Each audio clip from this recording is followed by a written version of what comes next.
Hello students, welcome to the online lecture on photonic crystals, fundamentals and applications. In today's lecture, we will continue with the simulation demonstration of photonic crystal or topological photonic crystal based waveguides. So this lecture is basically part 2. Here we will be mainly looking into the video demonstration of an actual waveguide kind of structure, and then we will be using CST Microwave Studio Suite for doing the simulation. So that will actually give you an idea of how things work in console, which you have seen in the previous lecture, and also in CST Microwave Studio Suite, which you will be seeing today. Now, why we have been stressing so much on this topological photonic crystal based waveguides and other structure simulation? Because this is a very popular topic of research worldwide, and a lot of researchers have been actively working on this, and this is why we've been focusing on this particular area. So as you have already seen in the previous lecture about the simulation demonstration of the band diagram of topological value photonic crystal unit cell and the edge state dispersion diagram, okay, we'll now see in this lecture how with all this information, okay, that is whether the design is going to exhibit topological behavior or not, okay, all these things we understood from the dispersion diagram and the calculation of the topological edge states. Now we should go ahead and try to design the waveguide, okay. So as I mentioned, in this particular tutorial video, will be showing you with CST Microwave Studio Suite software, okay. So this is a quick recap of the two types of unit cell. So this was VPC-A and this is VPC-B, okay. So this is unit cell 1, this is unit cell 2, and this is the actual structure. So as you can see, I'll go into the details of the entire waveguide. So this is the connector. So this is basically the input terahertz signal, okay, and this is S21 that shows transmission. So this is the waveguide port, okay. So what are these two? These are basically WR3 hollow waveguide, okay, and this is your terahertz topological photonic based passive device. So this is basically a waveguide, okay, that you have designed. Now what you can clearly see that we are basically using two different colors for VPC type A and this is VPC type B. So here pay attention to this. When the small triangle and the small triangle, inverted small triangle are coming close to each other, they are basically forming this interface, and this continues, okay, till here. So this is where VPC type A and VPC type B are forming the interface, okay. Now then there is a sharp band of 120 degrees here, okay. So what happens in this sharp edge? So we are basically zooming in here, and you can see that now the interface is between two different types in VPC type B itself. So in VPC type B, you can actually have the smaller triangle on the top. So the neighbor should have, okay, such an orientation that the smaller triangle is next to this, okay. So that is how you form the domain wall, and this is how you can extend it further. So this is the way you can actually make this interface take the sharp bands 120 degrees here and 60 degrees here, and then it can go like this. That shows you the capacity and capability of making any sharp band waveguide using value photonic crystals, okay, or topological photonic insulators. Now you must be remembering why we are doing this, because this waveguides will be robust to any kind of defect and imperfection. So there will be no loss at all while propagating through this particular waveguides, okay. So this is how the actual device will look like. So you will basically have tapered couplers at both ends. So this is also another model that shows that you have put the tapered couplers, and this is the area of the chip. Okay, so this is 120 degrees, 60 degrees, and so on. Okay, and this is how the 3D view of the photonic crystal slab looks like. You see, this is the finite thickness. Okay, and then these are the tapers which go into the tapered couplers that goes into this hollow waveguides WR3. So you can have input port here, and then you can have output port over here. Okay, so the dimensions of this WR3 hollow waveguide are chosen so that they can support the T mode, the fundamental one. Okay, because that is the one that you are exciting here. So the dimension of the hollow waveguide, the width and length are basically given here. Okay, so this is typically the system that you are going to see how it works. Okay, so now we will look into the video demonstration of the same using CST Microwave Studio Suite.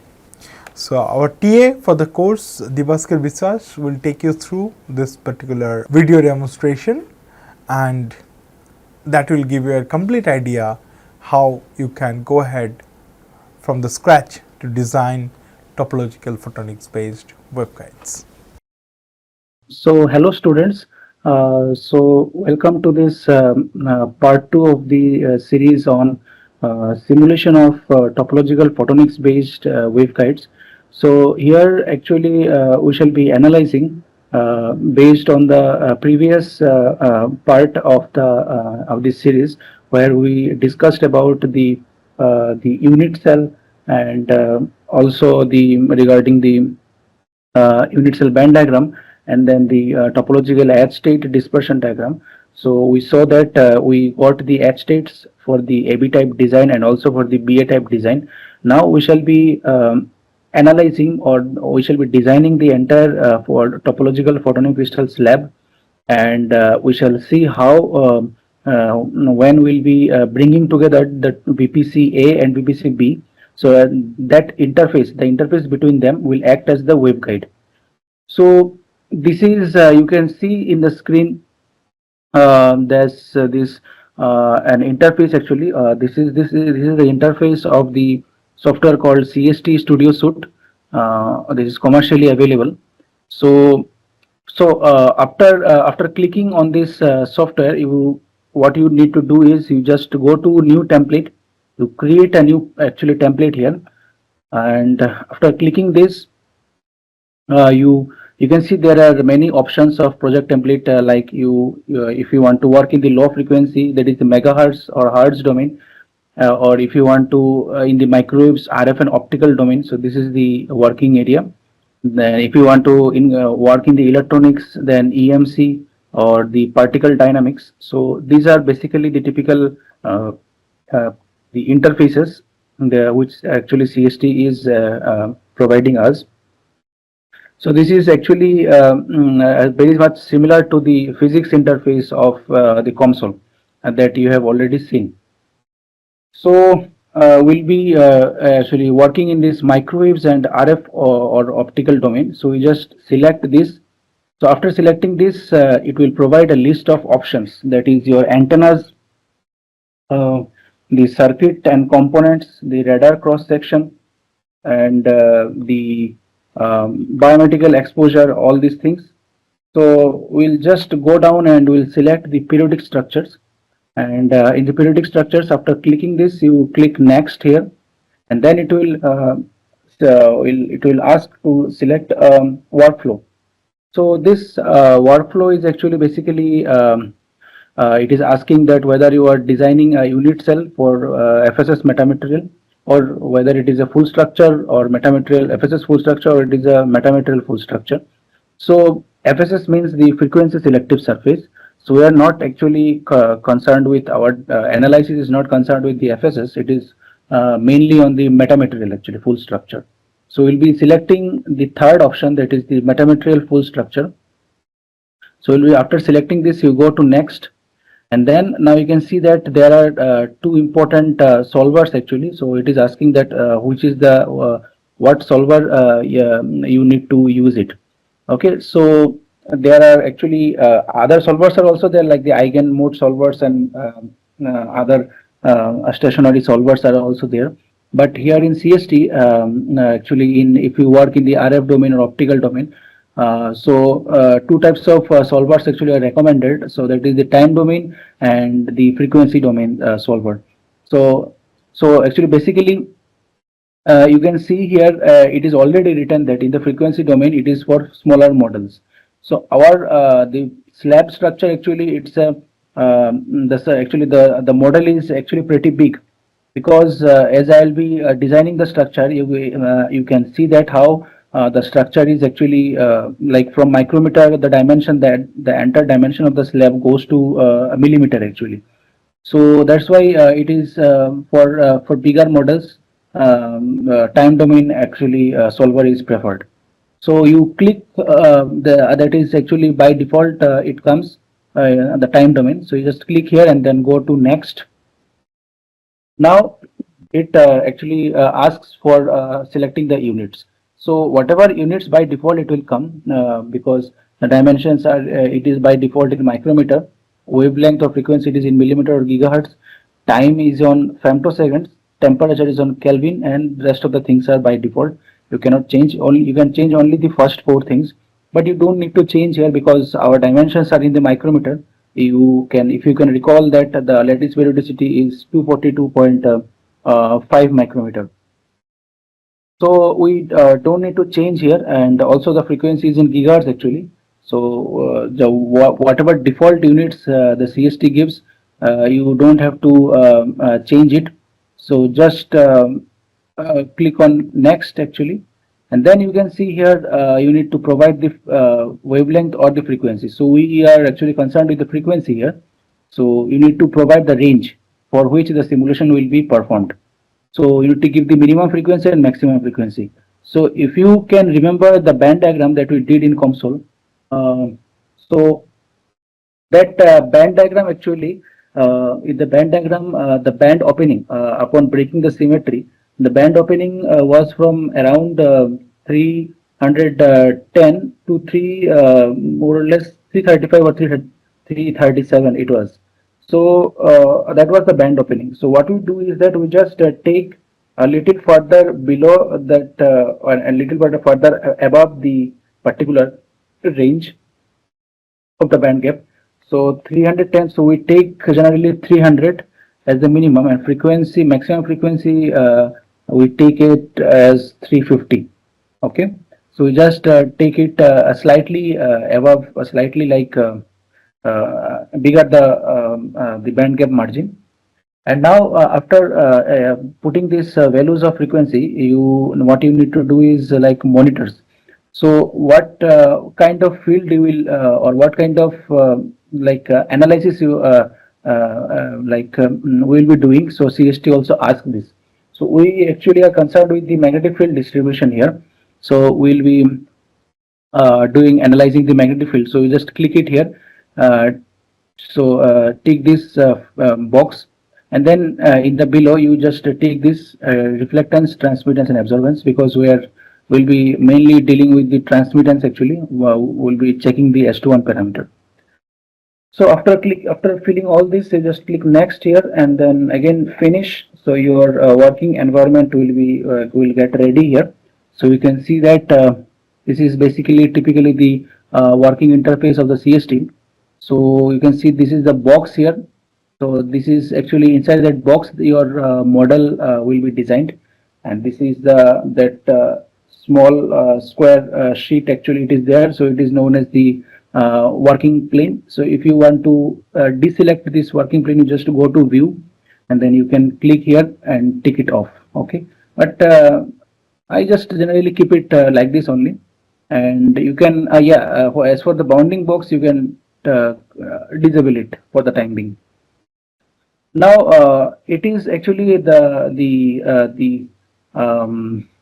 view is you can see in the simulation box it is actually slightly tilted. So if you want to take the 2D view, so what you do is just click on the press the on the keypad option. You just press the number 5. So if you press number 5, so it will come to its 2D angular projection, okay, 2D view. And so if you press Control and if you left click the mouse and if you move it like this, so you can move your structure like this, okay, and simply removing and simply clicking left clicking on the mouse, if you pull it down, pull it left right, up down, left right, so you can move your structure like this. But this is on your 2D on a 2D projection, okay. But if you for a slanting projection, you need to click Control and then the left click, and then you click 5 for bringing it back to this original position. So this was about the interface of the CST. So now we'll be straightly directly going to the modeling of our design. So let me quickly show you. So this was the model actually here. You can see this is the unit cell 1, the VPC A, and this is the VPC B or the unit cell 2, and they are brought together, and this interface will be acting as the waveguide, and we'll be typically designing this actually structure here. So this is this brown, if you can see here, if I show this, yeah. So this is the PEC box. So inside that the tapered coupler is there, and this box is actually we will apply the material called PEC, and because PEC mimics the property of metal here. So in real life scenario, while testing this slab structure, the circuit, so while testing this model, so in place of that hollow rectangular box will be replaced by the metal waveguide. Okay, and we shall be mainly we will designing this interface like this, and this interface, this zigzag path will be acting as the waveguide here. Okay, so I guess it's clear to everyone. So we'll be going again to the CST. So now in the modeling part, so what we'll do is that in the modeling part, we'll be clicking on the curves. So and then we'll be clicking on polygon here. So here it shows a dialog box like the double click polygon points in working plane. So press escape to show the dialog box. Okay, so you just press the escape key, and this coordinate pop-up box will appear. So you just put the coordinates of the rhombus that you have already done in your console. So first point is the 0, 0 origin point. Second is the minus A. Then so after clicking minus A, it will ask the value of A here. So you might remember that A is the 242.5. So you don't need to give this like this. So it is not valid. Okay. So in console we had to give the unit also, but we in CST we have already mentioned the unit. If you can remember on the starting of our the CST software, so it asked the unit of the dimension. So we give micrometer. So you just click 242.5 and just click OK. So we'll be quickly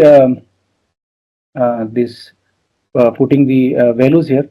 So now you can see that in console what we did is that in console we directly wrote like this square root of 3. So this command is actually not valid here in CST. So root 3 should be written like this, 3 to the power 0.5. Okay, so this is root 3 into a by 2. Okay, so now the third point is 3 to the power 0.5 into a by 2, and then the final initial point. Okay, so just scrolling the mouse, you can zoom in and you can zoom out like this. So our rhombus is ready here. So it is a 2D structure. We'll make it into 3D. We'll see it later on.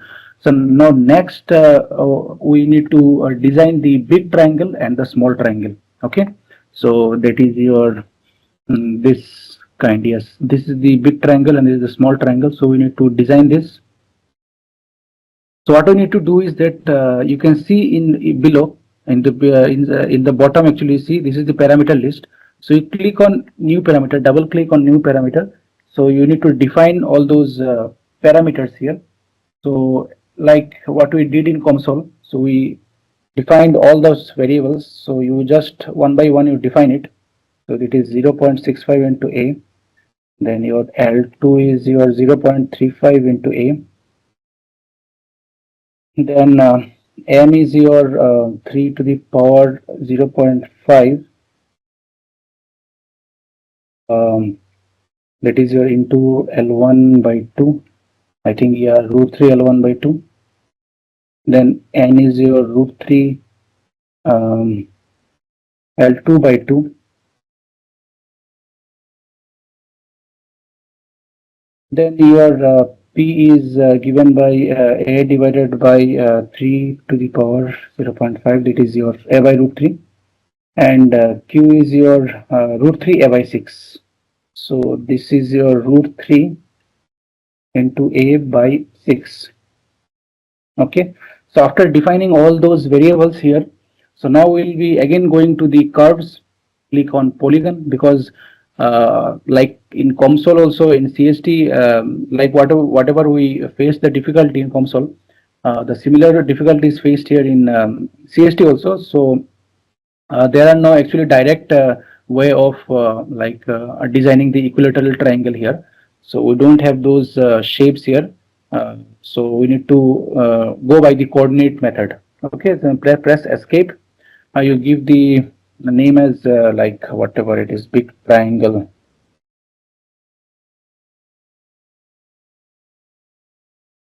So now you one by one you put the geometry of coordinates of the big triangle here. So minus A, and then it will be P minus of 2/3 of M, 2/3 of M. Then it is minus of okay, minus of A minus L1 by 2. Then you give your P plus 1/3 of M. Now it is minus of A plus L1 by 2, minus of F plus L1 by 2, and it give your here P plus 1/3 into M. So this is and this minus of A given by P, then your minus, it is your 2/3 of M. Okay, back to the original position here. So your big triangle is ready. So we designed this big triangle. Now again we click on curves, and then we click on the polygon here, and then click escape, and then we design the small triangle.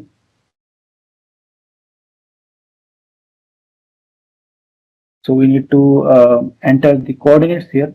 So it is actually your minus A by 2 minus L2 by 2, and this is your Q minus of 1/3 into N, and this is minus A by 2, minus A by 2, sorry, minus A by 2, then plus your L2 by 2, and then it is your Q again, I think minus 1/3 into N. Now you go to like minus A by 2, then you go again Q plus, and then your 2/3 into N, and then you go again to your minus A by 2 minus L2 by 2, then you go Q minus of 1/3 into N. Okay, so I think yeah, so this is your smaller triangle. So to click OK here. So our unit cell is ready here. You can see. So this is the 2D structure. So for making it into 3D, you go to this curve option. You can see here in the left panel. You can see under the navigation tree. You can see curves. You just expand it.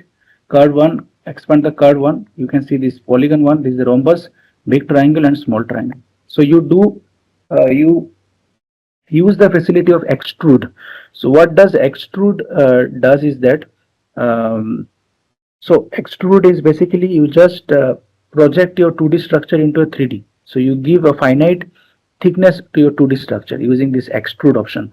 But you might be so while doing this, you don't do it actually together. All you don't select all these three structures and do this actually together, because this will create some error here.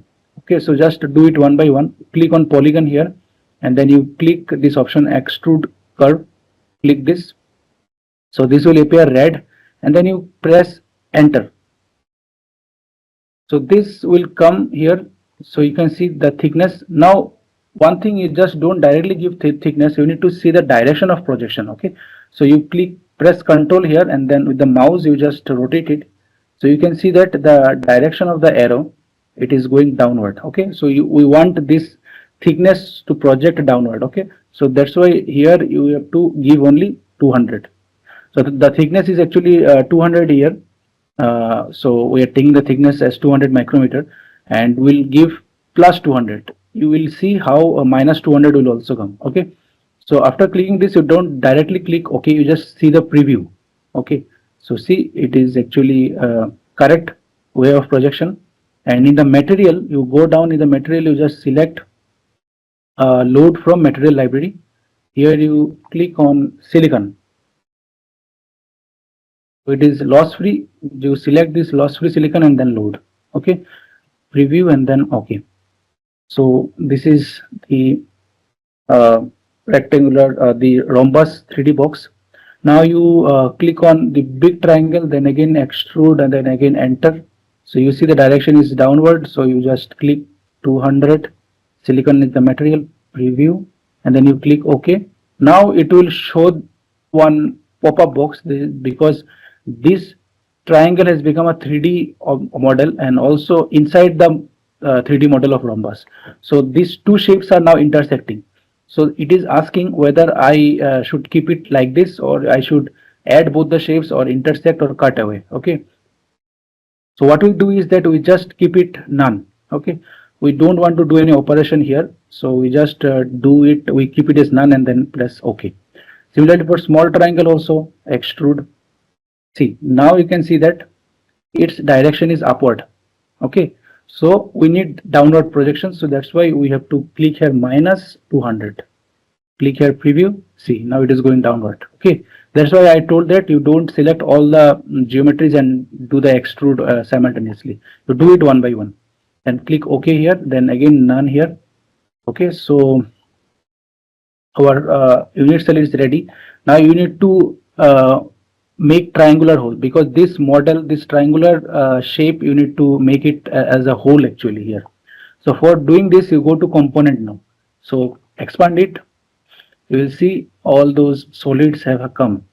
So what you need to do is that you need to subtract this bigger triangle and smaller triangle from the rhombus.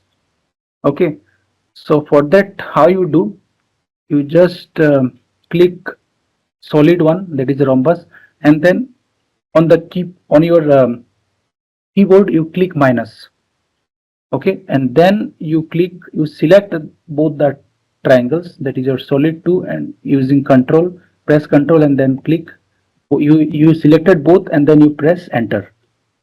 See, so now you can see that it is a hole actually. So we created triangular hole, and this is our VPCA. Okay, so you can change the material color also by clicking on solid one, right click, and then you go down. You can see assign material and color. So this color actually is actually matching with the background, so you need to change the color here actually. So you make it as red here, click OK. So then you press 5, so it will go down. So now we have created our first unit cell. So now we need to create this. So this part is done. Now we need to create the bottom part, so that the interface is made. So we know that we can do this just by taking the mirror projection of this unit cell. What you need to do is that you double click on this structure, and this transform will get enabled. Okay, so this is the transform feature, similar to your Boolean operation or the transform operation of your console. So in this you expand it, you can see mirror here option. So you click on mirror. So you click copy because we want a copy of this model. Okay, and so here it will show one thing, that is it will ask for the mirror plane normal. Okay, so mirror plane normal means this is the mirror plane. Okay, this is the mirror plane, and it will ask the normal. So in which direction the mirror plane normal is there. So this is the x-axis, and this is the y-axis, the vertical axis. So your mirror plane normal is the y-axis. So that's why you just give the value of 1 in y. Okay, so if I do preview, so you can see that it has already come here. So you can see, and this is the interface actually. Okay, and this is the mirror plane origin. So your origin is actually mirror plane origin is the 0 0 actually. That's why you don't change the values here. Okay, so you just click preview and then click OK. See, so this our this structure is actually completed. So you might be wondering that in this figure, this yeah. So this rhombus actually it is oriented like this, and in CST it is actually oriented like this.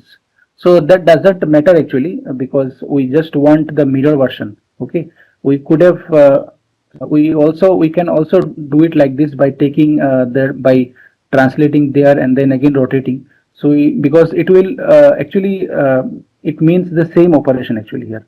So we are just creating the interface. What we just wanted that uh, that just near the interface. Okay, just near the interface. This if there is smaller triangle in the upper portion of the unit cell, so there should be smaller triangle also in the bottom part of the unit cell, second unit cell. So that actually creates the interface, or we can say the domain wall. Okay. Now, if it might happen that if there is one smaller triangle, and here if we keep bigger triangle here and smaller triangle, so that will not create the domain. Okay, you might be physically seeing the interface, but it will not create the topological domain which is required. So for topological domain, if there is small triangle in the upper part, there should be another small triangle in the bottom part, and this is same for the vice versa for the big triangles. Okay, so we just change the color actually here, otherwise it will look same here. So we click to OK, make it green. So what you need to do is that after doing this, you first save your project, because sometimes it happens is that when the model becomes very huge, your software might get an error, and it will automatically shut down. So your work will not get saved also. That's why you click Control S and then you save it. Okay, so this is your like new demo. Save. Okay, so because we need to save our project to work, because otherwise it will suddenly it will stop actually. So that might occur actually during your, if the model becomes very huge. So after doing this, now you can see here in this diagram, so you can see this is repeated. If you can visualize. So see, this unit cell actually is repeated here in this direction, and this unit cell is repeated in this direction, and you can see here the domain wall is made here, and then again it is repeated, and again here the domain wall is made here. Okay, so you can see, we will see how this domain wall is made. So there is actually repetition of unit cells going on. Okay, in the top portion also, and in the left and right portion also. So what is that we'll also be doing? So here we'll be using the translate option. So again, you just you select those two unit cells like this, yeah, this and this control, and then click on transform. you click on translate. So on translate, you click on copy, okay, and then you what is the translation vector? So it is actually the lattice periodicity, because we want the because the adjacent rhombus will be the distance of a lattice periodicity. So we click A here, and then repetition factor. So what is the number of repetitions we want? So we can take it as 10 here. So you see, you just zoom out. So you can see that this is the structure that is actually getting made here. So after, so you just click preview and then click OK. See, so our unit cell actually has been designed like this. So you can see this smaller triangle and this smaller triangle of the two unit cells. So, and this is the interface here. Okay. So this will create the domain wall, topological domain wall. Okay. So now what we'll need to do is that so you need to focus here in this unit cell.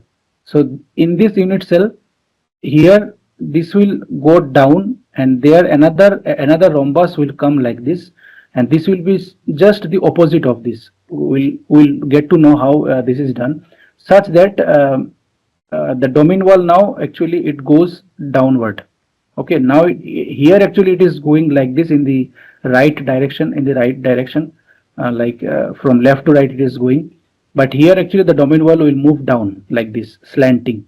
So we need another rhombus where the smaller triangle will face this smaller triangle here. So what we need to do is that, and this upper unit cell actually will repeat as it is. Okay, there is no change.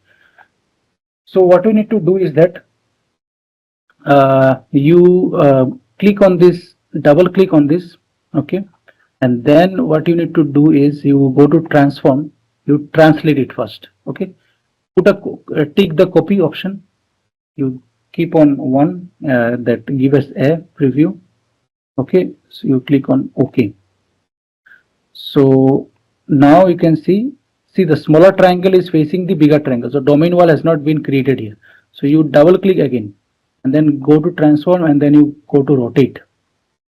Okay, now you don't tick the copy, because we are making changes on this design only. Okay, so you don't create a copy of this design. Okay, so the rotation axis, so we need to rotate it 180 degree. Okay, this smaller triangle will come here, this bigger triangle will come there, go there. So that's why rotation angle is along the z axis.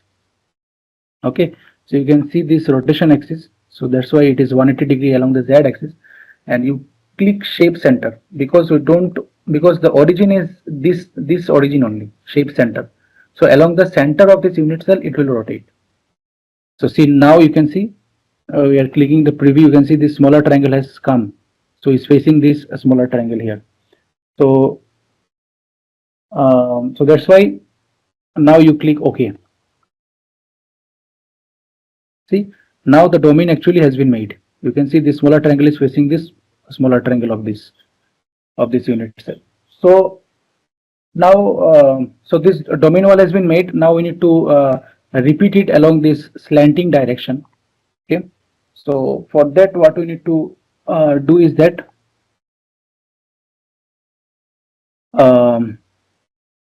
okay, so this entire unit cell will be repeated downward.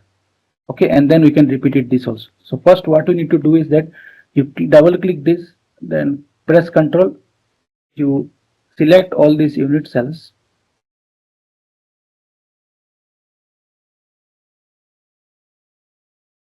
and then you click on transform, then translate. Now here you click copy here. Now here the translation vector is a bit tricky one. Okay, so why? Because let me go to a blank slide. Yeah, so if I take the pointer, so your rhombus is like this. Okay, so in order to so this is your a by 2 option. So now your let me draw like this. So this rhombus will be shifted to this part. Okay, a copy will be made. what it means is that your rhombus actually will come downward. Okay, so it will shift by an amount this vertical, which is nothing but your root 3 a by 2, if you can remember. Okay, and it will shift laterally. How much? By this distance, and this is nothing but your a by 2. Okay, so your lateral shifting is your minus a by 2, and downward shifting is your minus root 3 by 2. This is the translation vector. So you just keep this in mind.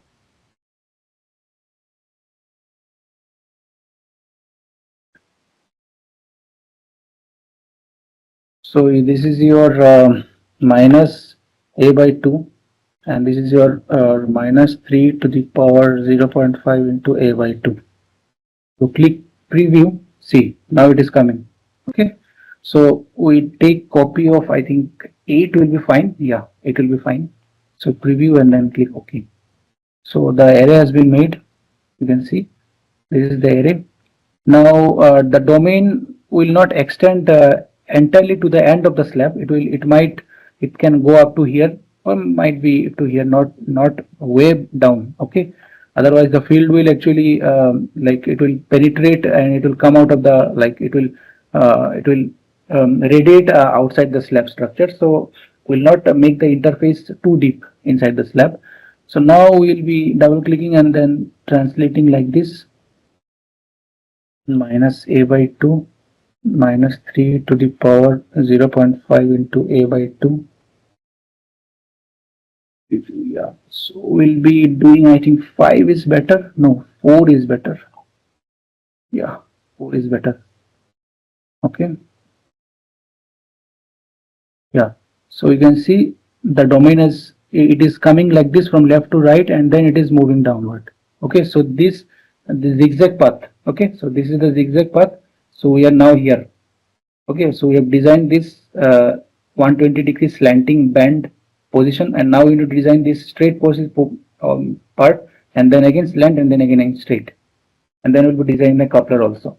So now after this, so this portion, this unit cell portion will be repeated again. Okay, so what we need to do is that double click, control, so translate here OP, and then this A, and this you give it as 8. Oh, 8 is fine. Yeah, 8 is fine. Preview. So yeah, so now here what you need to do is that you just copy it. So see, this domain will come here, and then again this domain will continue like this as a straight. So you just double click this point and then translate option here, copy, then click A, then click on 9 and 9. So preview and then OK. So you can see this, if you can visualize, this domain is coming from left to right, and then it is going in slanting oblique positions downward, and then now it is going straight. Okay, now you can see here also the domain will get created. So bigger triangle is coming facing this domain. So you need to fit the rhombus like this such that a bigger triangle will come here. So again we will select all those, double clicking all those rhombus here, and then we click on translate here, OP, and then click A. Okay, so you click on preview and then click OK.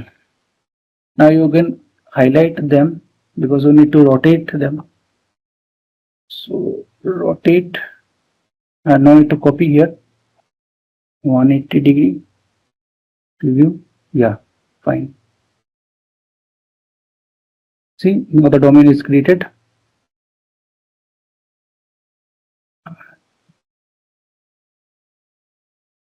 Yeah. Okay, so this will come like this, and this will go like this. Okay, so now it will this part this part actually will continue. Okay, so there are no changes here. So we'll just select this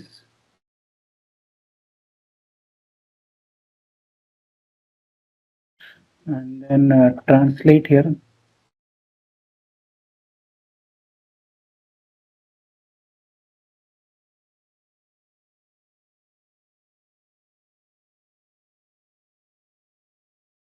And you click on 8. 8 will be might be less. Click on 10 because some unit cells will be merged for the coupler here, so your domain path will get shorter. That's why you just try to keep as much uh, sufficient number of unit cells. So you keep 10 and then click OK. So you can see now how big the model is getting.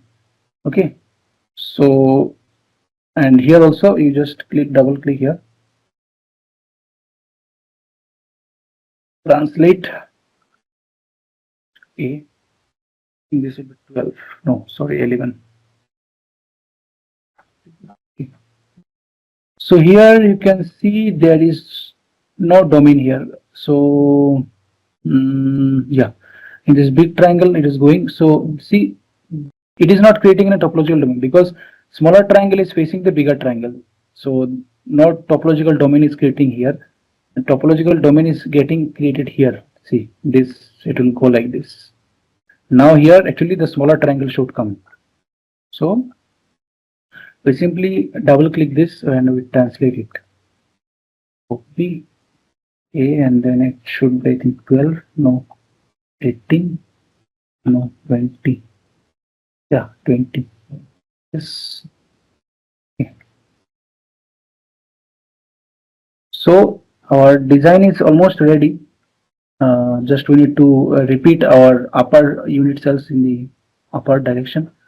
So now you see after coming this, then the domain is coming here and then again it is going from left to right in a straight direction. Okay, so the domain is ready here. So we just need to, now we need to select all those red unit cells.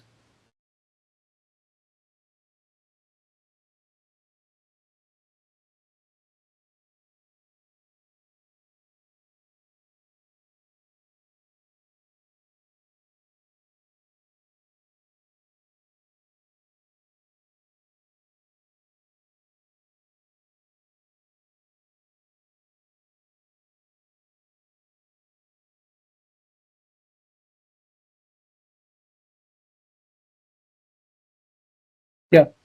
So after selecting this, you click on transform translate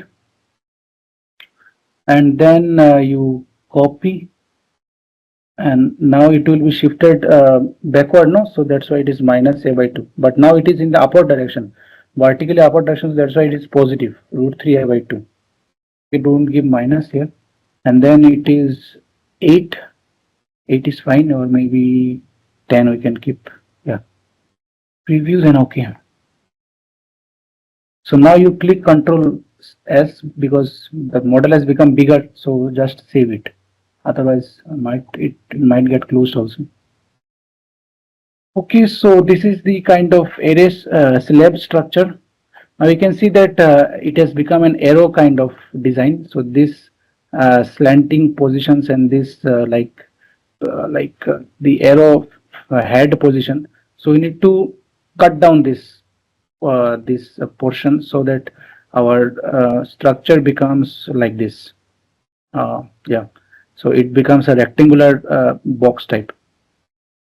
So for cutting this one, what we need to do is that so we need to select those points and then create a polygon here. Okay, so you go to curves here and then polygon, and then instead of clicking the escape point because it will ask for coordinate and we don't know the coordinate because if we go by the coordinate way, so it will be a bit a time consuming method. So you just click on the P button on the keyboard, so it will tell to select which point you want as the initial point of the polygon. So you click this, double click, and then you start going downward. So this line will appear and this is the edge of the polygon actually, so it will start going downward.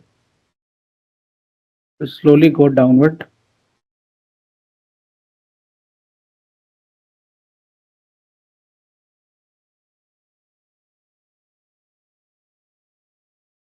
Okay. Yeah. So you click again here P, and then you double click for joining. Again click P for joining this point. Then you move downward, upward, sorry, and then you click P and then double click, and then you go upward. Then you click P and then double click. See, now your polygon is ready. Okay, and just you click OK. So this is the 2D structure here. We will be again extruding it. Now you do this same thing for this here also. Okay, so just need to check whether this straight line, where will this straight line will meet. Yeah, at this point. Okay. So you just go to curves polygon, then P. You just click double click here, and then you carefully you make it align vertically. It makes it a straight line. Okay. Like this. Yeah, so it will come here. So you just click on P.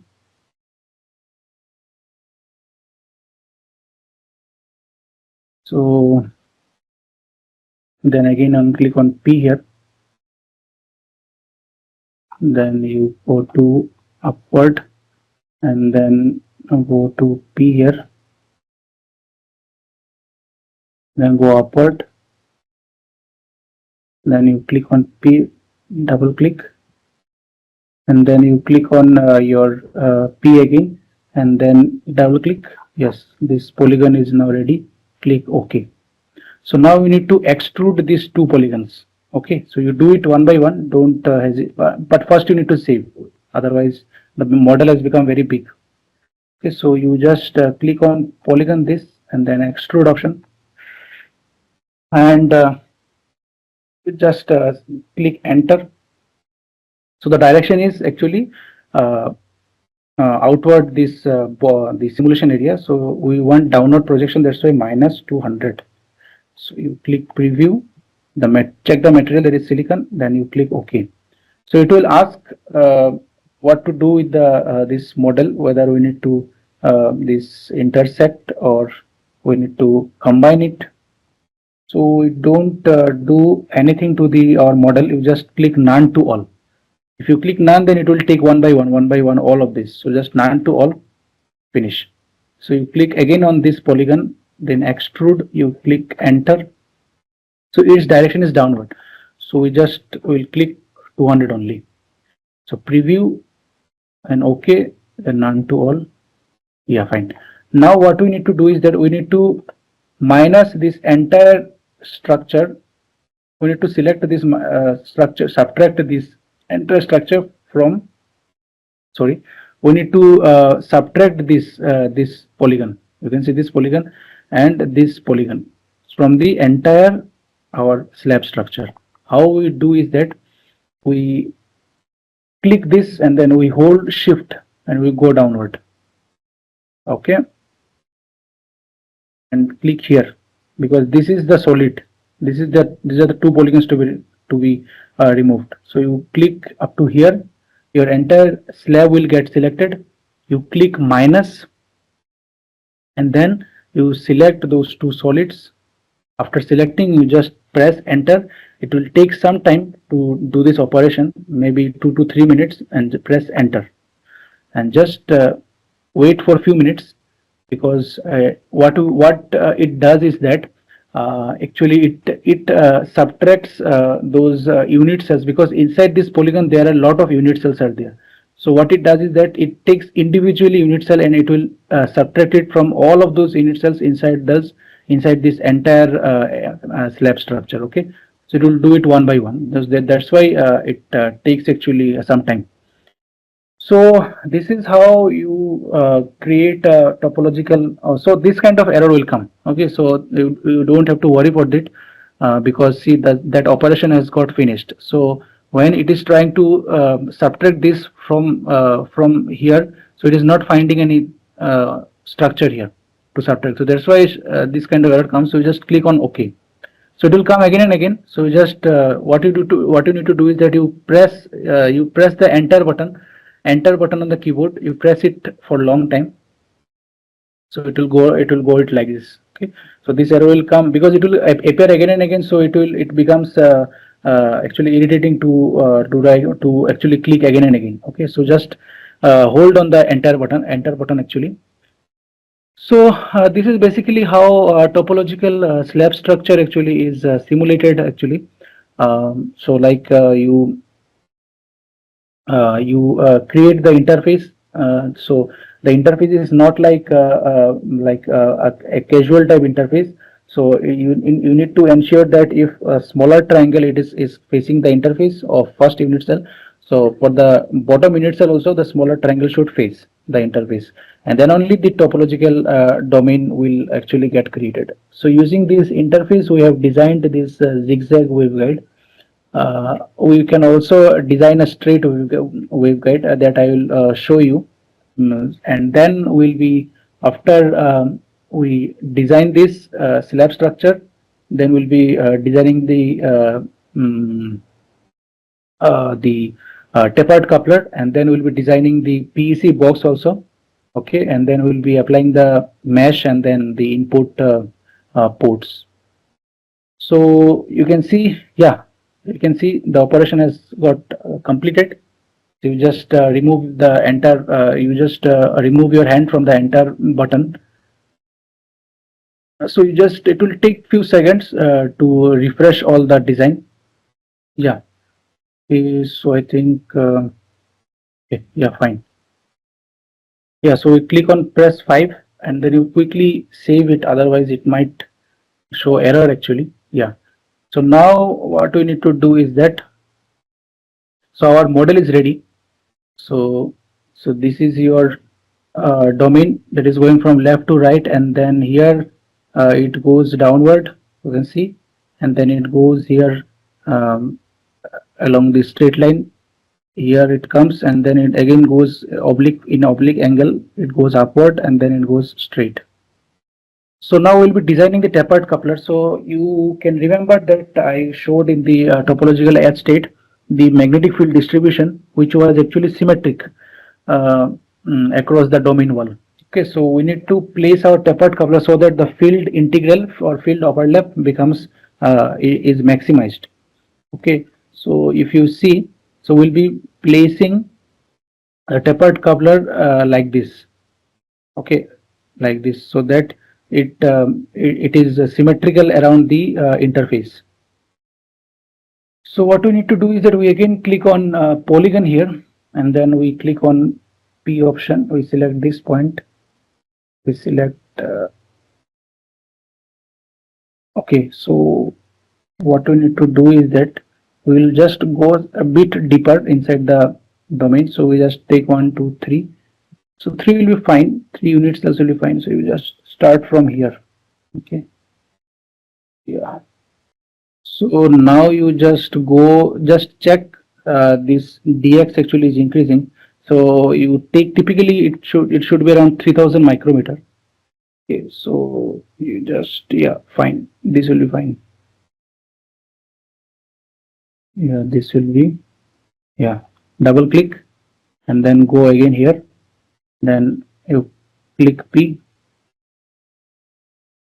Then again click P. Yeah. So your polygon is tapered coupler polygon is ready. Similarly, you do it for, you press save here actually, because the model is very big now. So that's why. Again, you go here. Okay, so double click here, and then you click on here.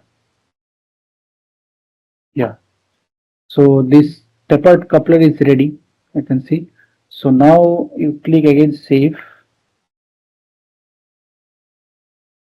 Now you click on polygon here, extrude, enter. So the arrow direction is upward. So you need to click -200, then preview, and then click OK. So here you don't click none to all, you click both the shapes, because we need to combine, unify. We need to do the union of tapered coupler with the centered slab structure. So you add both shapes and then click OK. So it will do it for each of those unit cells. Yeah. So now you click again save. Now again for polygon 2, click enter. So it is downward. So it just 200. And then you click preview and then OK. Then add both the shapes. Fine. Then you click on again save. So this is how the typical structure will look like. Okay, so we have designed more or less this kind of structure here. Now we'll be designing this PEC box, and we'll be applying the input signal here, and the dimensions are, this is the dimension of the PEC box. So for doing that, we'll go to the modeling. You can see this is the brick or the box. So it's a 3D box.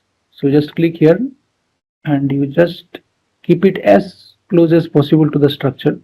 Double click, then zoom out, and then you go down and make sure that the box is slightly away from the last endpoint of the tapered coupler. So take this much distance, or maybe this much distance. Yeah, and then double click and then you do like this. So this is a vertical projection along z axis. So don't do too much, just slightly. It will, yeah, slightly do like this. And now you press control and then you zoom out, and now you see. So this is the uh, projection of the box. So you need to change it. Okay, so z you need to change it. So it will be minus 863.6 by 2. Okay, and so take 863.6 by 2. Why are doing the by 2? Because it will exactly be placed in the middle. Okay, so you will just get to know. So you see it has shifted slightly along the left direction. So you need to click minus 100 here. Okay, so that's why it will shift a bit. Yeah, now you can see it is exactly at the center position. The tapered coupler is exactly at the center position of the box. So similarly you do it for this also, minus 430.2 by 2, minus 120. Then this 438.2 by 2 minus 120.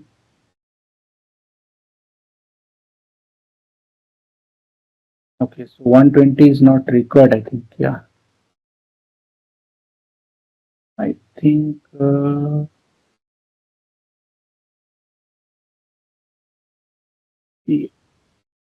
whether it is not cutting or not, because if it cuts, then it will create an error.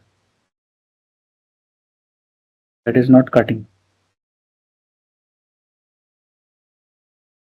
Now in the material, in place of silicon, you click PEC, then preview, then click OK.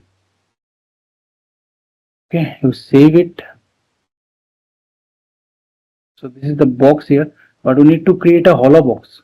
Inside it should be filled with air. So this we'll do it later. We'll do it, but first we need to design it for the left coupler also. We'll do this same thing for left coupler.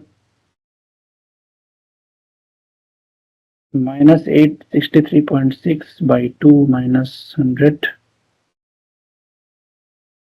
by 2 minus 100. This is your minus 438.2 by 2, and this is 438.2 by 2. Yeah.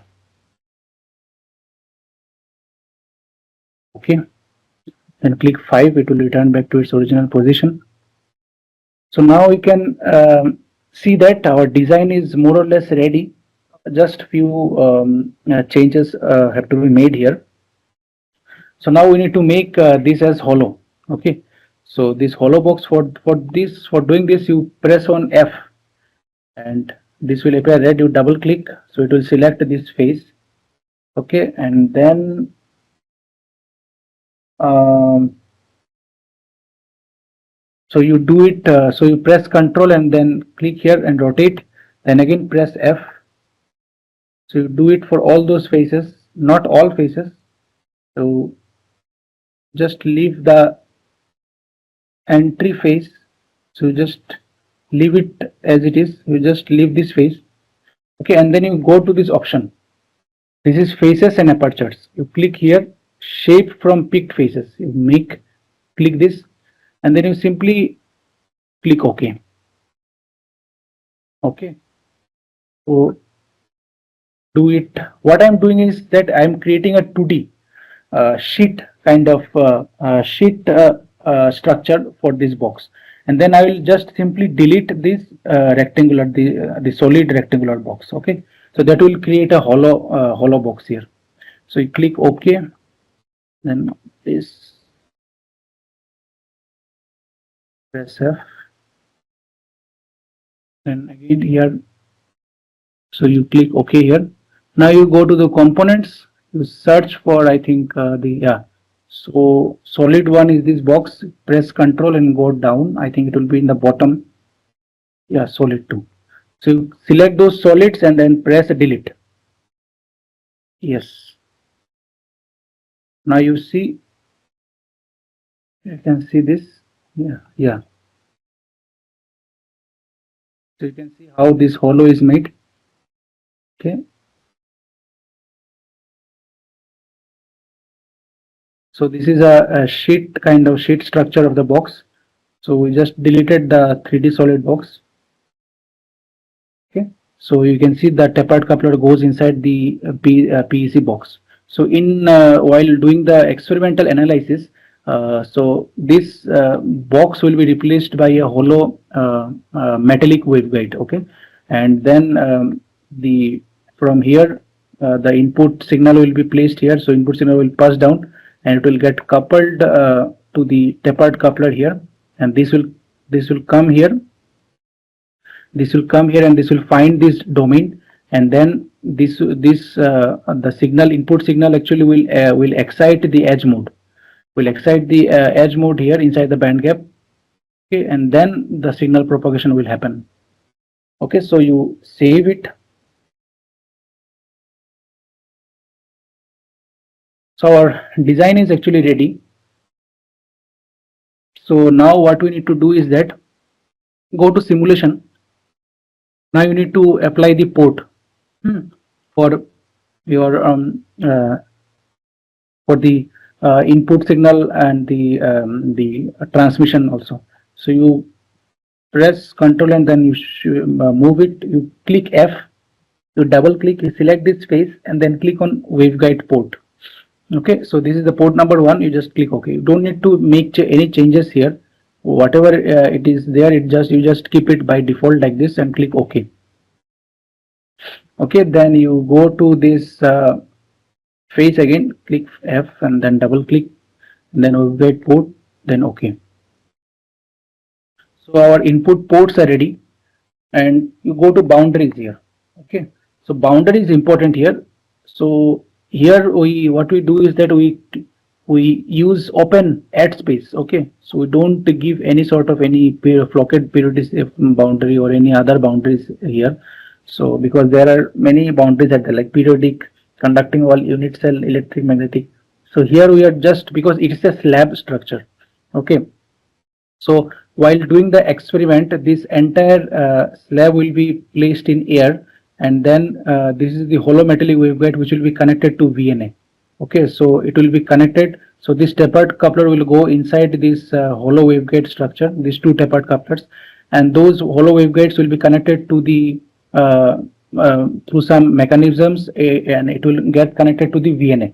Okay, so it will be, this chip will be placed in air actually. So that's why the boundary condition is open at space. We give some space. So you tick this apply in all directions and then click OK. Okay, so you go to, if you want to check the box here, you go to view and then click bounding box. Okay, so in simulation, so frequency, just check it, 300 to 350. Yeah, fine. Okay. So after all this, you need to add field monitor. So what is field monitor? Field monitor is nothing but the particular frequency, because you will be getting the S parameter plot, and then you need to check the field distribution, how the field is actually propagating this along the waveguide path. So that actually it is shown for particular frequency points. It is not like that for every frequency point it will show. So in CST you need to click on monitor. So monitor will show at that will show the field propagation for that particular frequency. So we are actually concerned with the field magnetic field distribution here. So you click on H field. Okay, and then you need to provide some frequency values here. So if you can remember that I think the band gap starts from 312 to 339. So you enter any frequency inside that range. So we are taking 325. It can be 310 also, or 320, whatever it is. 320 you just take and then click OK. So there the CST takes actually by default all these values 350, so 325, 300. Okay. So you can see that 350 is outside the range of the band gap. So when the simulation will get over, and if you want to check the field distribution of your outside the band gap, you will see that the field will get scattered. It will not be guided along the waveguide. Okay, that we shall see it. I have already done the analysis. So you just save your model. Okay, so after setting up all the field monitors, then you need to go to global properties, meshing. Here the meshing is actually a bit different from what we did in COMSOL. So you can see in the meshing it is the cells per wavelength. Okay, so the CST actually by default takes the value of 15 here. So like, and you can see the statistics here in the bottom dialog box. This is the smallest cell, this is the largest cell, and this is the number of cells. So you can see how big is the number. It is the one crore. So total. So what it will do is that the software actually will break down your entire structure into small actually mesh cells, which is known as this number of cells, and the total number of cells is 1 crore. So you can understand that how big will be the simulation. Okay, and like how much computation time it will take. So if you increase this number, if you like, let's say suppose you make it 20 and then you update it, you just check, see how drastically it is increasing the number of cells from 1 crore to direct 2 crores.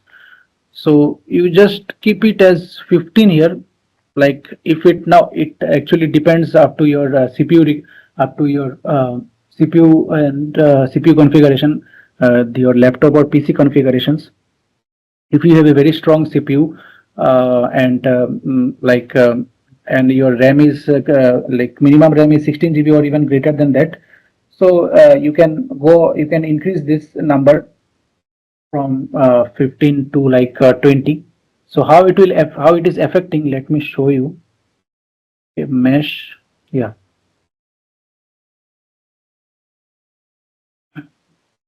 mesh view. Okay, so in the mesh view, in place of X, you just click Z. You see how dense is the mesh. It is not even seen visible also. So you just zoom out, zoom in actually. Now you can see the mesh. Now you can see how densely it is cutting the silicon part. Now if you make it 30, now you see how what changes it will happen. So see the density of mesh has increased, and see from 2 crore to it has gone drastically exponentially to 7 crores. So that is a huge number of mesh cells, and that will exponentially increase your meshing computation time. So you just keep it up to 15 here. We don't need to increase. Okay, and this is the cells per max model box edge.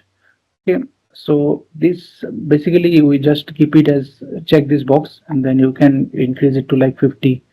And this is the fraction of maximum cells near to model. So near to model, actually our model, what are the fraction of maximum cells? So this, if you increase also, it will increase your mesh accuracy, but it will not increase your memory requirement that much. See, it is not increased. Okay, but it actually enhances the meshing accuracy. So you click OK here. So our mesh is actually ready. So you click close mesh view. You save it again. So after that, so as you can see, our model is pretty much ready actually. Now you go to this under the simulation box, you go to setup solver. So you can see in this dialog box will appear. You can see in the simulation setting, source type. It will ask for the source type. So it is by default it will show all ports. So we don't want source in all the ports, because this port will be acting as input port and this is the output port. So we just mention port 1 as the source and we take only mode 1, because this will unnecessary actually it will increase our computational time, because if you click here like all ports, then for first this port it will check the simulation, then it will show the transmission, and then after completing this it will go for the second port. This port will be acting as the input and this will be acting as the output. So it is the port actually they will get changed, the port nature. Okay, and then it will again do the simulation. So it will unnecessarily increase the meshing the computational time, and then you click only mode 1. This is the adaptive mesh refinement. If you click it, then it will go to the adaptive mesh properties. So what it does is that after every you can see the number of passes. So what it does is that CST breaks down your simulation into number of passes. So what it will do is that if you mention, like say suppose 4 is the maximum passes. So after 4 number of passes, your simulation will get over. So like for first pass, it will take this 1 crore mesh cells. You can see 1 crore mesh cells, and it will perform the simulation, and then it will automatically increase the mesh cells. It will make it more fine. The quality of the mesh will increase, and it will try to do the simulations. And so that why it does is it does like that, because in order to reduce the error. So it might happen like that in the first pass of simulation there might be some error in the results. So what it does is that it tries to minimize the error. That's why actually it breaks down the simulation into number of passes. So if you click 4, so after 4 passes your simulation will get over. So like you can do this, because if your the configurations, if your laptop or PC configuration is very good, you can go for it, because what happens is that after 1 crore it will directly second pass it will directly jump to 3-4 crores, and it might happen that your system might get it might lag also. Okay, so we are not going for this adaptive mesh refinement here. I just showed you. And so this is pretty much all about the simulation. Then you click apply and then you click start. So if I click start here, the simulation will start like here in the dialog box. Here in the message box it will start. Okay, so I'm not starting here because I have already done. So because it takes time, it takes around 4 to 5 hours. So yeah, this is the, I think yeah, this is a straight one. So I made 2 types of actually waveguide path, the straight path and the zigzag path. Okay. So yeah.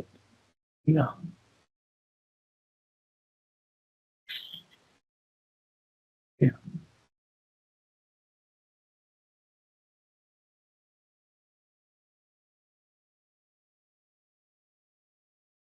So this is more or less the same design actually. So in this design you can see how the domain is actually moving. So you can see it starts from here and it goes from left to right in the straight direction. So this is the straight domain. Okay. So you can, after when your simulation will be over, you can see this is the 1D result. In the left panel under the navigation tree, you can see 1D results and you can see 2D results. So in 1D results, if you expand it, you will see the S parameter. If you click it, so you can see how your transmission is getting, like you can analyze your transmission results for your particular range. So you can see that from 310 to I think 339 or 335, you can see the transmission is happening and see just after outside the band gap, you can see the transmission falls drastically. So this is here actually there is no transmission. So this is actually because of the edge state. So as you have seen in the topological edge state diagram, dispersion diagram, you can see that inside the band gap an edge state appears, and because of that edge state, this kind of transmission happens. If you want to see the magnetic field distribution, you can expand the 2D results, then H field, click on H field, and you click one frequency inside the band gap. It will calculate the arrow plot. So you go upward. In the top, you see this is the arrows it is written. So you click here and then you make it to contour, and this is the absolute value. Okay, so you can see like the propagation is happening. So you just need to increase. So this is the strength bar chart. So you click here, click with the mouse, and then you scroll up. So this will actually increase the strength, normalized strength actually. So you can see how this is propagating. And if you want to check the propagation, if you want to animate the propagation, you go again to in the top, you can see the animate field is there. You just click it. So you can see how in the animation you can see how this field is actually propagating. Okay, so it is actually going along the domain wall, and see for other, these are also the domains actually, but here the propagation is not happening. So these are the radiated modes. You can see these are the radiated modes, but majority of the propagation is along the domain wall. Okay, so this is the kind of magnetic field distribution you can see. And if you want to check for outside the band gap, so now you see, so this is the outside the band gap. See, the field is actually getting scattered. It is not getting guided along the domain wall. This is only because this frequency lies outside the band gap range, and that's why you can see this kind of scattering. So the field is actually getting scattered all over the slab structure. It is not getting guided.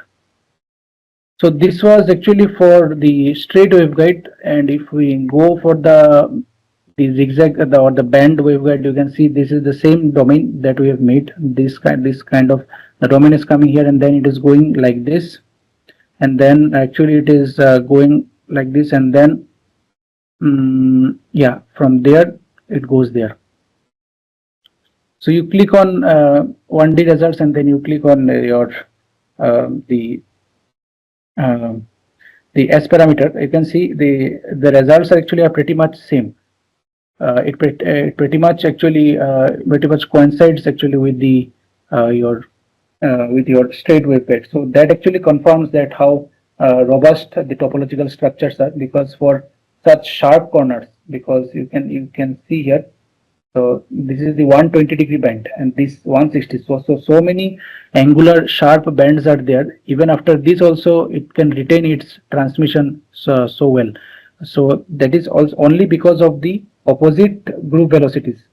If you can remember that I showed you in the dispersion in the edge state diagram at k dash point and at the k point, that is at point like 0.675 by a, and at k is equals to minus 0.675 by a. So at those 2 points actually if you take the tangent to the curves, it will give the group velocities. So the group velocities were actually opposite. So that's why intervalley mixing was not there. And that's why we don't see any that kind of losses. So whatever losses you are actually seeing here, that is like here, this is the minus 10 dB. This is only because of the coupling loss, because you can see here this is the structure. So from input port the signal gets coupled to this adiabatic coupler. So from this coupler to come for this signal to get coupled from this this coupler to this waveguide, So there actually the coupling losses happens. Okay, so this loss is there. Further actually like optimization is required to reduce this kind of losses. So yeah, this is the outside the band gap. You can see the transmission doesn't occur again for field. You can see for 2D 3D results, 2D 3D results, you go expand this and then you click on the for the frequency inside the band gap, and then you click on contour. So you just click like this, and then you click on animate. Okay. So yeah, fine. Or maybe you can take 305 also. So you can see 300 in 305 actually it is not going, it is actually scattering. So in 345 also you can see how the field actually it gets scattered. So in 325 you can see, if you can see here, the 325 actually here the reflection actually it is also dominant. So that's why you can see such kind of field actually. See these are actually because this red actually is because of the reflection that is happening. So if you take for other frequency range, let's say suppose here 330, so you will see the very well defined transmission. So I have not actually placed the field monitor here for 330. Now if I place it and then if I run the simulation, it will take 3 to 4 hours, so which I don't want to do that. But you can anyways you can do it by yourself. I just want to show you there. You can see how the field is actually propagating. Just check. Yeah, just see how it. So it gets from the input waveguide port, it couples to the tapered coupler, and it will come like gradually it will come like this, and it will gradually it will get coupled to this domain wall. There actually the coupling losses is present, but some of the majority of the field will get coupled, and then it will move propagate across the domain wall. Let's see, after the field actually it comes here, and then actually it propagates downward. So there are actually some reflections are there here, and then it will go like this, and then it will follow the path, and it will move to the output tapered coupler. See here. Okay. So that was pretty much about the your what's say the topological photonics based simulation. So you have seen in the first part, you have seen regarding how the band diagram analysis is done and the topological edge state analysis is done. And then in this part 2, second part, you have seen by how in the CST software you can design this entire slab structure, and also you have seen how the S parameter is visualized, and the using the field monitor you can see the transmission actually how it happens, and outside the band gap how actually it is getting affected, how actually the field actually scatters, and inside the band gap inside the band gap for any frequency inside the band gap how it actually how the edge mode is excited, and then how the field actually it propagates along this interface. So this was pretty much regarding the your topological photonics structure, and yeah, fine. So this is all about the topological photonics. So here actually we excite the T mode here. Why? Because just I wanted to let you know, because the dimensions here. So that sorry. So the dimensions here actually these are actually typical standard dimensions of WR3 waveguide. So why we're taking WR3? That is because we are working in the frequency of the W band actually. Okay, 250 to around like 350 gigahertz. Okay, so in this frequency, the name of the hollow waveguide actually it is named as WR3. Okay, so each so if we go up also in the frequency, so it will be like WR4 maybe, or maybe WR 2.8 something. I just cannot recall it properly. So its dimensions are different from that of WR3. Okay, so because these are some standard dimensions for which the input T mode, that is the fundamental mode here. So we are actually discussing about the fundamental mode. So the fundamental mode will get excited from this port to inside the structure. Okay, so if you take different dimension, your field will not get excited. Okay, so that's why this is the typical dimensions that has been taken from the literature. So, or from the company, from various websites you can get, like those who manufacture all these WR3 waveguides, them actually mention these kind of dimensions. So it depends on the frequency. That's why for specific frequency ranges, these dimensions are present. So here we are using this kind of dimension, and for the excitation of fundamental T mode. And in practical, actually, this PEC box is replaced with a metal. So a metallic waveguide will be present, and this will actually, yeah, if I take eraser, yeah.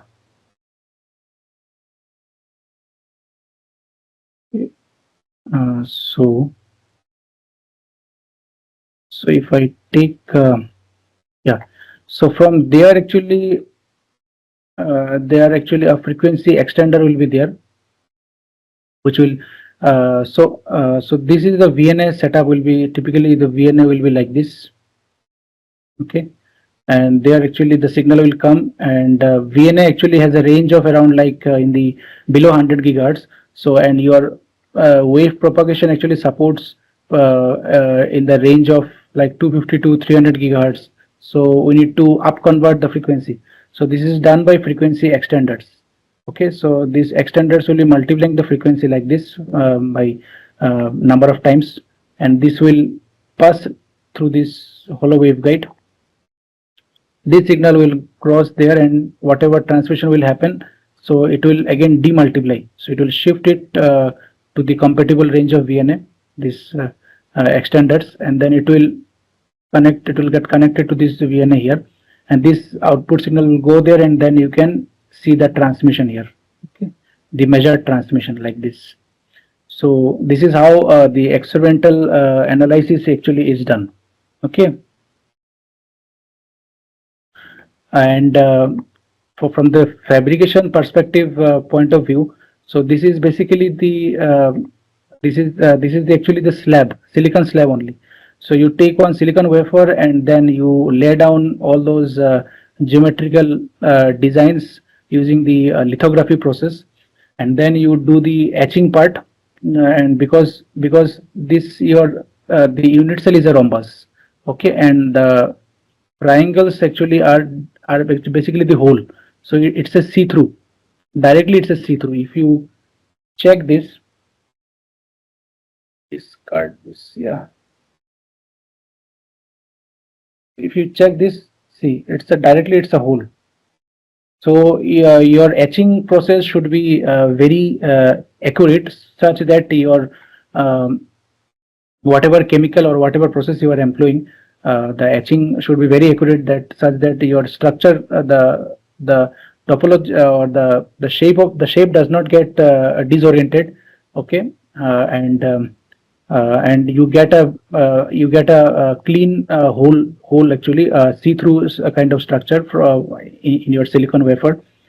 And then for the coupler, it is basically the silicon part itself, the extension of silicon. So you using the lithography process also, you design the coupler here, and then the slab is actually placed in air, and then it is the couplers are inserted into the PEC, or the sorry, the hollow metallic waveguide, and then the experimental analysis is done. So that is all for the demonstration. Hope it is clear to everyone how these band diagram simulation, the topological edge state dispersion diagrams, and the final waveguide simulation is done. So that is all for this lecture. Thank you. So if you have got any queries regarding this video tutorial, you can always drop an email to me, at this particular email address mentioning MOOC, photonic crystal, and this tutorial 2 on the subject line. Thank you.